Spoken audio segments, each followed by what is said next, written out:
লোকে নমস্কাৰ জনাইছোঁ। এই মুহূৰ্তত নিজৰ লগতে মহাবিদ্যালয়খনলৈ এটি গৌৰৱ কঢ়িয়াই আনিবলৈ পাই অতি আনন্দিত হৈছোঁ। মহাবিদ্যালয়ৰ প্ৰতিজন শিক্ষক শিক্ষয়িত্ৰীকে মই মোৰ ফালৰ পৰা ধন্যবাদ জনাইছোঁ। তেখেত এই যি হৈছে মই মোৰ কলেজখনৰ কাৰণে কৰিব পাৰিছে বুলি মই ভাবোঁ আৰু তেওঁলোকৰ মহাবিদ্যালয় পৰিয়ালে সুখবৰ কঢ়িয়াই আনিছে। আমাৰ ছাত্ৰী জুলজি বিভাগৰ অৰ্পিতা দত্তই 9.52 CGPA পায় ডিব্ৰুগড় বিশ্ববিদ্যালয়ৰ ভিতৰত সৰ্বশ্ৰেষ্ঠ বিজ্ঞানৰ স্নাতক হিচাপে লাভ কৰিছে। আমি অতিশয় গৌৰৱান্বিত। আশা এটা কৰিছিলোঁ ছোৱালীজনীৰ পৰা কিবা এটা তেনেকুৱা এটাই পাম বুলি। তাই ডিপাৰ্টমেণ্টতো আগবাঢ়ি আছিলে যথেষ্ট। প্ৰধানকৈ মহাবিদ্যালয়ৰ অধ্যক্ষ প্ৰমুখ্যে বিভাগীয় ছাৰ বাইদেউসকলৰ যিটো অৱদান, সেই অৱদানক অতি শ্ৰদ্ধাৰে সুৰিছোঁ আৰু পৰৱৰ্তী জীৱনত তাই যাতে আগুৱাই যাব পাৰে তাৰ বাবে আপোনালোকৰ আশীৰ্বাদ বিচাৰিছোঁ। ডিব্ৰুগড় বিশ্ববিদ্যালয় বুলি ক'লে এটা বিজ্ঞান নাম আছে আৰু ডিব্ৰুগড় বিশ্ববিদ্যালয়ৰে দ্বাদশ চূড়ান্ত বৰ্ষৰ বিজ্ঞান শাখাৰ যি ফলাফল যোৱা দুদিন আগতে ফলাফল ওলাইছে আৰু এই ফলাফলত আমাৰ তিয়কৰ এগৰাকী মেধাৱী ছাত্ৰী অৰ্পিতা দত্তই 9.52 CGPA সহ শ্ৰেষ্ঠ স্নাতক হিচাপে লাভ কৰিবলৈ সক্ষম হৈছে। আমাৰ অঞ্চলটোতে সঁচাকৈ গৌৰৱৰ বাৰ্তা কঢ়িয়াই আছে। যিগৰাকী ছাত্ৰীৰ কথা কোৱা হৈছে অৰ্পিতা দত্ত আমাৰ শিক্ষাগুৰু ৰঞ্জিত দত্ত ছাৰৰ কন্যা। গতিকে ৰঞ্জিত দত্ত ছাৰৰ ঘৰত আহিলোঁ আৰু মোৰ লগতে অৰ্পিতা উপস্থিত আছে। অৰ্পিতা, তোমাক মই প্ৰথমতেই অভিনন্দন জনাইছোঁ আৰু আমাৰ বিশেষকৈ প্ৰিয়সকলে তুমি আনিলা আশা ৰাখিছোঁ আচলতে মই তোমাৰ ওচৰত আহিলোঁ এইটো কাৰণে যে প্ৰত্যেকটো ভাল ফলৰ আঁৰত একোটা মানে দৃঢ় সংকল্প বা একেধাৰে লাগি থকাৰ যি মানে মানসিকতা, এই মানসিকতা থাকে আৰু সেই মানসিকতা থকাৰ কাৰণে আজি তুমি গৌৰৱ উজ্জ্বল ডিব্ৰুগড় বিশ্ববিদ্যালয় বুলি ক'লে আমাৰ এটা বেলেগ ধৰণৰ এটা অনুভৱ হয়। ডিব্ৰুগড় বিশ্ববিদ্যালয়ৰ এটা নাম আছে। এই বিশ্ববিদ্যালয়ৰ ভিতৰতে শ্ৰেষ্ঠ স্নাতক হিচাপে তুমি নিজকে কৰিবলৈ সক্ষম হৈছা। গতিকে এইটো এটা বিৰল সন্মান বুলি আমি ভাবিছোঁ আমাৰ অঞ্চলটোৰ কাৰণে বিশেষত। এই যি সফলতা, এই সফলতা আমি ভাবিছোঁ যিসকল ছাত্ৰ ছাত্ৰী আছে বা আমাৰ যিসকল DK ছাব চেনেলৰ ইয়াৰ ছাবস্ক্ৰাইবাৰ আছে বা ফলোৱাৰ্ছ আছে, তেওঁলোকৰ পৰিয়ালৰ যাতে পঢ়া শুনা কৰি থকা ছাত্ৰ ছাত্ৰীসকলেও তোমাৰ পৰা কিছু অনুপ্ৰেৰণা লাভ কৰিব পাৰে, তাৰ বাবে মই তোমাক আচলতে দুটা কথা জানিব বিচাৰিম। মই অৰ্পিতা তোমাক এটা কথা প্ৰথমতে মই সুধিব বিচাৰিম যে তোমাৰ এই যি সফলতা, এই সফলতা তুমি আগতে ভাবিছিলানে যে তুমি এনেকুৱা ধৰণে সফল হ'বা আৰু তুমি কিমান দিনৰ পৰা প্ৰস্তুতি চলাইছিলা? আচলতে প্ৰস্তুতি মানে কি,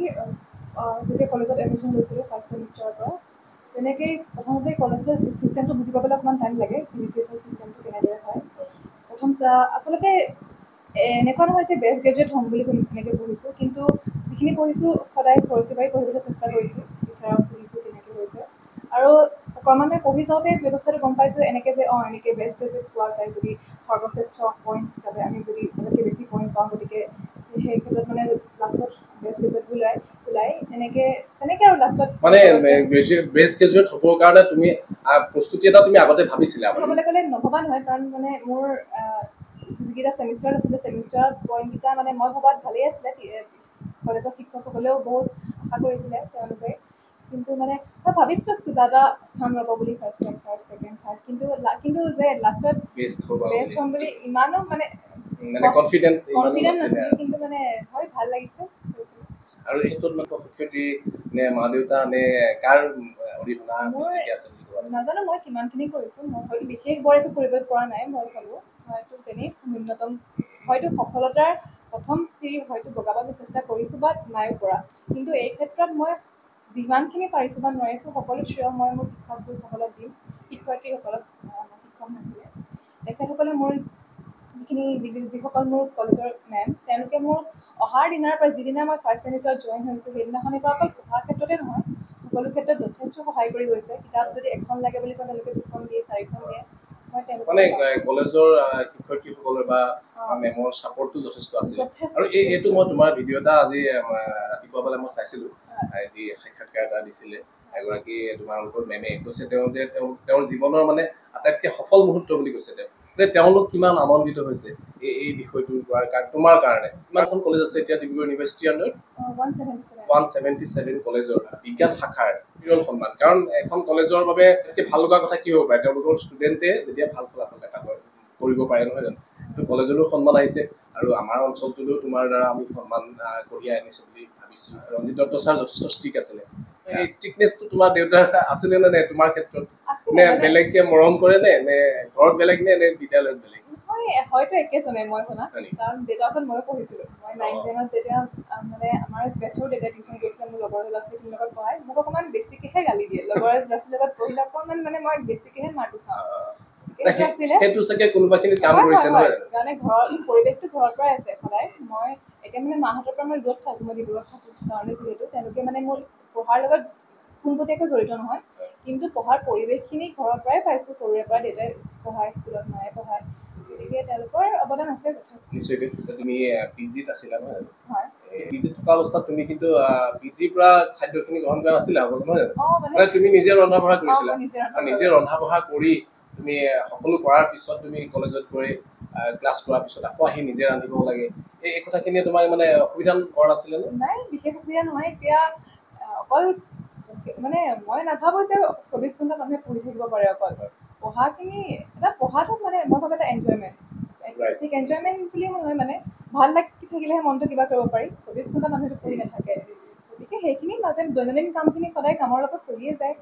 এই পঢ়াৰ সময়টোৱে মানে আমাৰ ছাত্ৰ ছাত্ৰীসকলে বিশেষকৈ ভাবে যে ইমান ঘণ্টা পঢ়িব লাগে ইমান ঘণ্টা পঢ়িলেহে ভাল ফলাফল কৰিব পাৰিব তেনেকুৱা ধৰণৰ কথা মানে তোমাৰ ক্ষেত্ৰত নাখাতে নাই তেনেকুৱা ধৰণৰ একো কথা নাই সঁচা কথা ক'বলৈ গ'লে মই ইমান নপঢ়োঁ মানে ইমান আৰু মই নাভাবোঁ যদি মানে টাইমটো বেছিকৈ লোৱা নহয় টাইমটো বেছিকৈ লোৱা নহয় দৰকাৰীখিনি মানে অঁ আৰু পঢ়াৰ কাৰণেতো ৰুটিন বা এনেকুৱা ধৰণৰ কৰি লোৱা হয় ন নিশ্চয় তেনেকুৱা মানে তেনেকুৱা ধৰি মানে যদি এখন পেপাৰ ষ্টাৰ্ট কৰা হয় মানে পেপাৰ ৱাইজ থাকে যদি পেপাৰ এখন ষ্টাৰ্ট কৰা হয় সেইখনৰ মানে পেপাৰখিনি ক্ৰমত যায় এইটো ছেমিষ্টাৰত এখন পেপাৰ ছেকেণ্ড পেপাৰখন নেক্সট ছেমিষ্টাৰত কণ্টিনিউশ্যন হয় গতিকে যদি প্ৰথম কনচেপ্টখিনি আমি জানি ল'ব পাৰোঁ পিছৰখিনি নিজে নিজে মানে ফ্ল'টো গুচি যায় গতিকে তেনেকৈ আৰু এটা এটা কনচেপ্ট ক্লিয়াৰ কৰি গৈ থাকিবলৈ চেষ্টা কৰা যায় আৰু মই এটা কথা গম পাইছিলোঁ তোমাৰ যে পঢ়াৰ লগতে তুমি মহাবিদ্যালয়ৰ মানে বিভিন্ন অনুষ্ঠানত এংকৰিঙো কৰিছা বা অন্য ধৰণে কালচাৰৰ ক্ষেত্ৰতো তোমাৰ কিবা কিবি আছে কিহৰ লগত তুমি বেছি ভাল লাগে তোমাৰ কোনটো মই সাংস্কৃতিক ক্ষেত্ৰখন ভাল পাওঁ যথেষ্ট মই কবিতা আবৃত্তি কৰোঁ তেনেকৈ কলেজত আচলতে কলেজখনে মঞ্চ এখন দিছে কৰিবলৈ এংকৰিং কৰোঁ কলেজৰ প্ৰগ্ৰামবোৰত তাৰপিছতে তৰ্ক প্ৰতিযোগিতা তাৰপিছত তেনেকুৱা কালচাৰৰ যিখিনি আছে ৰচনা স্কুলৰ পৰা এইবিলাক আমাৰ শিকোৱা হৈছিলে স্কুলখনেই আচলতে আমাৰ এইখনৰ পথাৰ মেট্ৰিক পৰীক্ষা আৰু হায়াৰ ছেকেণ্ডেৰী পৰীক্ষাৰ বিষয়ে ক'বা নেকি তোমাৰ স্কুলত মই স্কুলিং কৰিছিলোঁ জ্যোতি বিদ্যাপীঠ টিয়কৰ পৰাই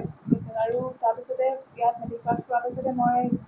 ডিব্ৰুগড় চল্টব্ৰুক একাডেমীত নামভৰ্তি কৰিছিলোঁ তাৰ পৰা মই ইয়াৰ পিছত পৰৱৰ্তী পৰিকল্পনা মানে কেনেধৰণে আগবাঢ়িম বুলি ভাবিছা এতিয়া মই মাষ্টাৰ্ছ কৰাৰ কথা ভাবিছোঁ ক'ত কৰা এতিয়া এণ্ট্ৰেঞ্চবিলাক দিওঁ ক'ত চিট পাওঁ সেইমতে কৰিম আৰু এণ্ট্ৰেঞ্চৰ কাৰণে প্ৰিপেৰেশ্যন কৰি আছে এণ্ট্ৰেঞ্চৰ কাৰণে প্ৰিপেৰেশ্যন কৰি আছোঁ পৰীক্ষা হোৱাৰ পিছৰ পৰা এনেকৈ পঢ়ি থকা হৈছে আৰু ছাবজেক্টটোৱে কি মানে কোনটো ছাবজেক্টত আমাৰ জুলজিত হ'ব জুলজিত আৰু মানে লাইফ ছায়েন্সত অৰ্পিতাই পঢ়াৰ লগতে বাকীখিনিও মানে সমসাময়িকভাৱে আগবঢ়াই লৈ গৈছিলে মানে সমাজ এখনত বা